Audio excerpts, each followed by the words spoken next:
आम आदमी पार्टी के रहनुमा भगवंत मान ने पंजाब के नए वजीर आला के तौर पर हलफ लिया। उन्होंने हलफ उठाने के फौरन बाद आवाम से खिताब किया। अपने खिताब में उन्होंने पंजाब को दिल्ली के तर्ज पर तरक्की की राह पर ले जाने की बात कही। दिल्ली हाईकोर्ट ने निजामुद्दीन मरकज की इमारत में मस्जिद की 4 मंजिलों को शब बारात के लिए दोबारा खोलने की इजाज़त दे दी है। अदालत ने मस्जिद में नमाजियों पर आई तमाम पाबंदियां भी हटा दी है। कांग्रेस पार्टी के नाराज ग्रुप के सरकर्दा लीडर कपिल सिब्बल ने एक अंग्रेजी अखबार को इंटरव्यू देते हुए कहा कि कांग्रेस सदर का ओहदा गांधी खानदान को अब छोड़ देना चाहिए।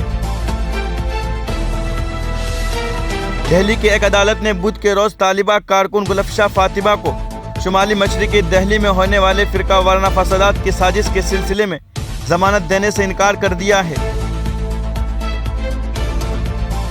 यूक्रेन की दरख्वास्त पर समाअत मुकम्मल करने के बाद अक़वाम मुत्तहिदा की आला तरीन अदालत ने रूस को यूक्रेन पर हमला रोकने का हुक्म दे दिया है। मोहन भागवत का कहना है कि तमाम सच्चाई के मुतलाशियों को फिल्म द कश्मीर फाइल देखनी चाहिए। फिल्म को उत्तर प्रदेश, त्रिपुरा, गोवा, हरियाणा, गुजरात और उत्तराखंड समेत कई रियासतों में टैक्स फ्री कर दिया गया है।